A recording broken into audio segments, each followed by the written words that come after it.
ছোটবেলায় সবাই cricket football দেখতো আমার বন্ধুরা, আমি দেখতাম কি বলতো আইফা হচ্ছে বা কোনো অ্যাওয়ার্ড শো হচ্ছে, এইগুলো দেখতাম। তো সবাই একটা কথা বলেছে, তৈরি হওয়া অব্দি একটা জার্নি থাকে, বাট তৈরি হয়ে যাওয়ার পর ওটা মেনটেন করে রাখাটা একটা বড় মানে বিষয়। নতুন মডেলদের কথা বলছিলে তুমি, তো তারা যদি আসতে চায় তারা এসে যাতে এদেরকেই কন্ট্যাক্ট করে, মানে অনির্বাণ মন্ডল ইসতে, রুদ্র সাহা ইসতে। আমার মনে হয় যে 6টা 7টা কাজ খুব বেশি, মানে দেখো ভাইরাল অনেক শুটই যায়, বাট হয় না যে মানুষ মনে রেখেছে, মানে কতদিনে ফেমাস হব। তো ইনস্টাগ্রামে আমি রুদ্র সাহার অ্যাকাউন্ট খুঁজে পাই। So hello WhatsApp guys, welcome back to the show ইবং কথাস্তু। সো আজকে আমাদেরকে জয়েন করছে Arijit Sikdar, one of the biggest Bengali models and Instagram influencers. So আজকে দাদার থেকে শুনবো দাদার কমপ্লিট জার্নিটা। So let's start over. So hello দাদা, welcome to the show. Thank you, খুব ভালো লাগছে তোমাদের শোতে এসে, ভালো লাগলো। Thank you for the invitation.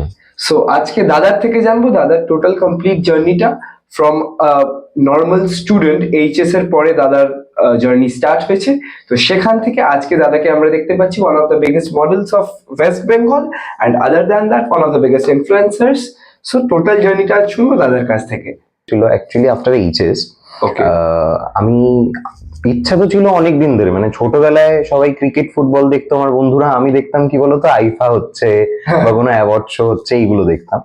তো তারপর এইচএস এর পর আমি নর্মাল ইনস্টাগ্রামে, অ্যাকচুয়ালি আমার ফ্যামিলি খুব স্ট্রিক্ট আর কি, মানে একদম একদম মানে কনজারভেটিভ। ওর মা একদম বলেই দিয়েছিল যে পড়াশোনাটাই করতে হবে। তো আমি সায়েন্স নিয়েছিলাম, সায়েন্সের স্টুডেন্ট, আমার পড়াশোনা করে খুব ভালো রেজাল্ট হয় আমার এইচএস হওয়ার পর আমি মাকে বলি এবার আমাকে আমার লাইনে ছাড়ো, মানে আমাকে আমার মতন কিছু করতে দাও, আমি পড়বো বাট তুমি এবার একটু আমাকে ছাড়ো। যাই হোক, তো এইচএস এর পর একদিন ইনস্টাগ্রামে, মানে তখন ইনস্টাগ্রাম নতুন নতুন এসছে, আজ থেকে 6-7 বছর আগে কথা বলছি, তখন জাস্ট স্টার্টিং সবকিছু।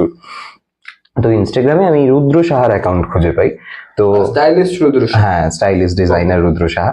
তো রুদ্র সাহার অ্যাকাউন্ট খুঁজে পাই, তো ওখানে ও একটা পোস্ট দিয়েছিল যে now he is a very good friend of mine.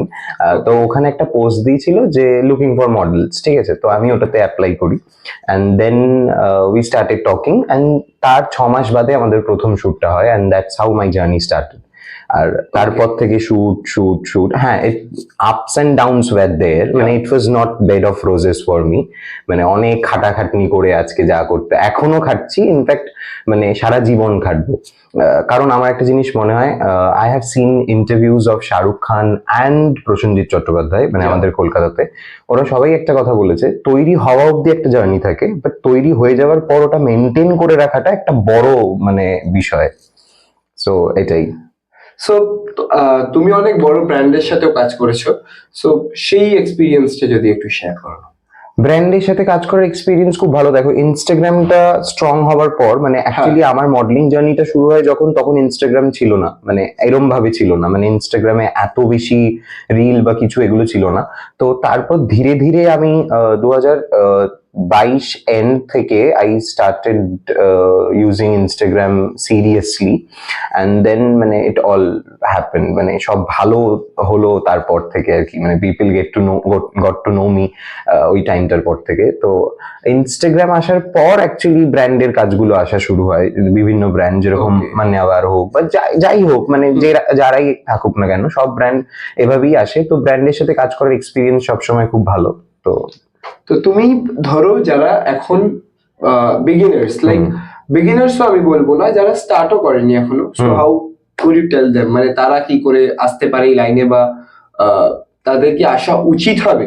So দেখো, উচিত তো অবশ্যই, কিন্তু আসতে গেলে দেখো, আমার না নতুনদের কিছু বলারই নেই, কারণ নতুনরা সব বোঝে, সব জানে, মানে ওরা এখন এত বোঝে, আমরা এখনো বুঝছি প্রসেসটাকে, বাট দে নো এভরিথিং। মানে একদিন একটা শুট করে নিলেই ভাবে যে তারা সব থেকে বড় মডেল হয়ে গেছে, বা মানে হোয়াট এভার, আমি জানি না, মানে I don't want to comment on this, but যারা জেনুইনলি সত্যি নতুন কাজ করতে আসতে চায়, বা যাদের একটা মনে হয় যে এখানে কোনো প্রফেশন বানাবো, ডেফিনেটলি আসো।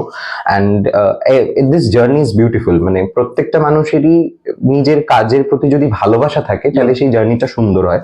তো আমার মনে হয় না আমার প্রফেশনে এমন কিছু খারাপ আছে। দেখো, খারাপ সব প্রফেশনেই profession-এই আছে। মানে এমন নয় যে ও ইন্ডাস্ট্রি মডেলিং দ্যাটস ওয়াই এটা খুব খারাপ বা এটা খুব অন্যরকম, একদমই নয়। এখানেও ভালো আছে, এখানেও খারাপ আছে, মানে দুটোই আছে। বাট আমার মনে হয় যারা নতুন তাদেরকে আমি একটা জিনিসই বলবো, একটু ধৈর্য নিয়ে এসো।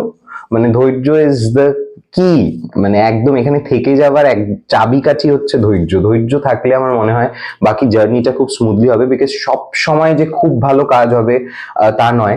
যেরকম আমি বিশ্বাস করি যে আমার মানে এত বছরে হয়তো 10টা কাজ বা 6টা কাজ খুব ভালো হয়েছে, মানুষ খুব প্রশংসা করেছে। মানে 7 years এর লং জার্নি। হ্যাঁ, মানে আমার মনে হয় যে 6টা 7টা কাজ খুব বেশি। মানে দেখো, ভাইরাল অনেক শুটই যায়, বাট হয় না যে মানুষ মনে রেখেছে। মানে মানুষ আমাকে দেখা করলে বলে যে তোমার ওই শুটটা দেখেছিলাম, বা এরকম হয়তো 6টা 7টা কাজ আছে। মানে আমি হয়তো 7 বছরে 700টা কাজ করেছি, তার মাঝখানে হয়তো এরকম 6-7টা কাজ আছে যেগুলো থেকে গেছে।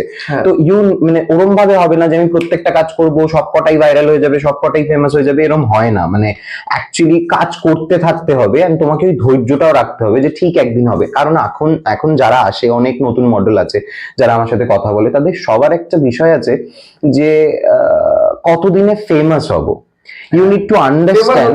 হ্যাঁ, ফেমাস হতে চাই। You need to love this profession. যেরকম আমার মনে হয় আমাকে অন্য যা খুশি করতে দিয়ে দাও, আমি সেটা করতে পারবো না। আমাকে এই কাজটাই করতে হবে, মানে আমি এইটাই করতে পারি। I love this profession. তো প্রফেশনের প্রতি যদি ভালোবাসা থাকে, মানে ফেমটা না এমনিই চলে আসবে। প্যাশন এন্ড প্রফেশন যদি দুটো সেম ট্র্যাকে চলে, then it's the best thing. It's the best thing, মানে ইটস দ্য বেস্ট কম্বিনেশন। মানে ভগবানের তৈরি করা এটা বেস্ট কম্বিনেশন। আর সেটা তাহলে ভালোভাবে হবে। আর ওই ফেমটা না, fame is the byproduct of my work. মানে fame is not directly linked with my work, right? মানে it's a byproduct. মানে আমি কাজ করছি, আমার কাজ প্রচার হচ্ছে, দেন আমার কাজ ভাইরাল হচ্ছে। মানে আমি ফেমের জন্য কাজ করছি না। মানে ফেম বলে কোনো কাজ হয় না। মানে এরকম দেখো, প্রত্যেকটা কাজে ফেম আছে। কেউ অ্যাডভোকেট, সে খুব ফেমাস হতে পারে। কেউ বিউটিশিয়ান, সে খুব ফেমাস হতে পারে। কেউ পডকাস্ট চালাচ্ছে, সে খুব ফেমাস হতে পারে। প্রত্যেকটা কাজে ফেমাস। মানে যে একটা সরকারি চাকরিজীবী, তার সেও ফেমাস হতে পারে। বাট ফেম ইজ নট, মানে আমাদের প্রফেশনে কি যে ফেম একটা, মানে যেহেতু আমরা মিডিয়ার সামনে থাকি, সব কটা প্রফেশন মিডিয়ার সামনে নয়, মানে সবাই ক্যামেরার সামনে এসে দাঁড়ায় না। তো আমাদের এই ক্যামেরার সামনে যেহেতু, তো মানুষের সামনে প্রচারের একটা বিষয় আছে। বাট ফেম দেখে এসো না। ফেমটা না মানে চলে আসবে, ভালো কাজ করো, ফেম ঠিক চলে আসবে। ফেম দেখে এসো না। সো এই ইন্ডাস্ট্রিতে কি, মডেলিং ইন্ডাস্ট্রিতে কি নেপোটিজম বা এগুলো কি আছে? See, nepotism is everywhere. Yeah. No, and particularly in this industry. Actually, দেখো, আমার মনে হয় I never faced nepotism. Okay. Because I believed in hard work. হ্যাঁ, আমার কোনো ব্যাকগ্রাউন্ড নেই যারা মডেলিং ইন্ডাস্ট্রির। বিকজ আমার মা চাকরি করে, আমার বাবা ব্যবসা করে। মানে আমার একদমই ফ্যামিলির কেউই এই প্রফেশনে নেই। স্টিল আমি তো কাজ করছি। আমাকে তো মানে তুমি তো বললে যে one of the famous model, তো এটা যদি চাচুর, এটা যদি হয়ে থাকে, তাহলে আমি তো কাজ করতে পারলাম। দেখো, নেপোটিজম সব জায়গাতেই আছে, বাট নেপোটিজম ছাড়াও ট্যালেন্টটা ইজ দ্য মেইন থিং। মানে ধরো, নেপোটিজম করে আমি তোমায় মডেলিং এ নামিয়ে দিলাম, ঠিক আছে, যে আমার খুব চেনা জানা আছে, আমি তোমায় নামিয়ে দিলাম। তুমি একটা কাজ পাবে, দুটো কাজ পাবে, তিনটে কাজ পাবে, তারপর আর কাজ পাবে না। অসুবিধা, because you need to showcase your talent. কোনো একজন ডিজাইনার কোনো একজন মডেলকে ডেলিবারেটলি বারবার দেখাচ্ছে, বারবার পোস্ট করছে, তার সাথে একটা ভিডিও, 10টা ভিডিও, 15টা ভিডিও, 20টা ভিডিও করছে, বাট তার কাজ কোথায়? সে কাজ পাচ্ছে না। মানে তার সাথেই হয়তো সে একা কাজ করছে, তাছাড়া সে আর কাজ পাচ্ছে না। মানে এইভাবে তো মানে কাজ, মানে ইফ হি ইজ ট্যালেন্টেড, তাহলে তাকে বাকিরাও ডাকবে। একজনের সাথে কাজ করলে নিশ্চয়ই হবে না, আমাকে সবার সাথে কাজ করতে হবে। এখানে মানে আমি একসাথে, মানে ধরো যদি বলি কলকাতার বুকে 5 জন 6 জন 7 জন ডিজাইনার আছে, তাহলে আমাকে সবার সাথে কাজ করতে হবে। কোনো একজন একটা জায়গায় আমি একা কাজ করে যাচ্ছি, এরকম হয় না। তাহলে সে ফেমাস হবে না, বা তার মানে প্রচার হবে না, বা কি বলবো, মানে ইফ হি ইজ ট্যালেন্টেড তাহলে বাকিরাও তাকে ডাকবে, যদি না ডাকে তাহলে তো মানে নেপোটিজম ওয়ার্ক করবে না। Yeah. তো ট্যালেন্টেড লোকজন যারা হয় তারা সবার সাথে সম্পর্ক ভালো রাখতে পারে এবং কাজ ভালো করতে পারে। At the end of the day if your work is good everybody is going to call you, মানে if your work is good, ওই কাজটা ইজ দ্য মেইন থিং। আগের প্রশ্নটারও সেম উত্তর, এটারও সেম উত্তর, যে ফেমটা আমার কাজের বাই প্রোডাক্ট। ফেমটা মানে ফেম ইজ নট সামথিং যেটার জন্য আমি কাজ করি। Yeah. ফেম বাই প্রোডাক্টে আসে, ফেম আমার সাথে ডিরেক্টলি লিঙ্ক নয়। তো কাজটা ভালো করলে ফেম আসবে, কাজটা ভালো করলে নেপোটিজমকেও বিট করা সম্ভব if you are hard working, if you are best at your work. So এবার তোমাকে জাস্ট জিজ্ঞেস করব, কলকাতার মধ্যে কিছু বেস্ট স্টাইলিস্টদের মধ্যে তুমি কাজ করেছো যাদের সাথে, তাদের মধ্যে তোমার পার্সোনালি কাদের কাজ খুব ভালো লাগে? আমি কাজ করেছি যাদের সাথে তাদের মধ্যে রুদ্র ইজ অন টপ। মানে আই লাভ হিজ ওয়ার্ক। মানে ও যা কাজ করে রুদ্র সাহা। রুদ্র সাহা মানে শুধুই ও আমার ভালো বন্ধু দেখে বলছি না, মানে I am biased about him. মানে হি ওয়ার্কস সো গুড, মানে ওর কাজ খুব সুন্দর। তাছাড়া Anirban Mondal, he is also very good friend of mine, his work is also very good. মানে কাজটা খুব মানে অনির্বাণরা না খুব সুন্দরভাবে কাজ করে। মানে ওদের প্রেজেন্টেশনটা খুব সুন্দর। ওরা একটা যখন গল্প বা কোনো থিমের উপর কাজ করে তখন সেটার এক্সিকিউশনটাও খুব সুন্দর করে। মানে দে আর ভেরি গুড। আর ইনফ্যাক্ট নতুন মডেলদের কথা বলছিলে তুমি, তো তারা যদি আসতে চায় তারা এসে যাতে এদেরকেই কন্ট্যাক্ট করে। মানে Anirban Mondal is there, Rudra Saha is there, and আরো আছে মানে কুশল চ্যাটার্জি ইজ দেয়ার। মানে দেয়ার আর মেনি এরকম এদেরকে যদি কন্ট্যাক্ট করে তাহলে। কদিন আগে একটা কাজ দেখছিলাম, শিব হ্যাঁ, ওইটা আমার পার্সোনালি আমার নিজের খুব ভালো লেগেছে। Thank you the presentation, the complete work, মানে খুব মানে একটা হয় না আইডিয়ালাইজ করা একটা, মানে আমার পার্সোনালি খুব ভালো লেগেছে। Thank you. সো আমি দেখেছি দেবচন্দ্রিমার সাথে তোমার ভিডিওস ইনস্টাগ্রামে।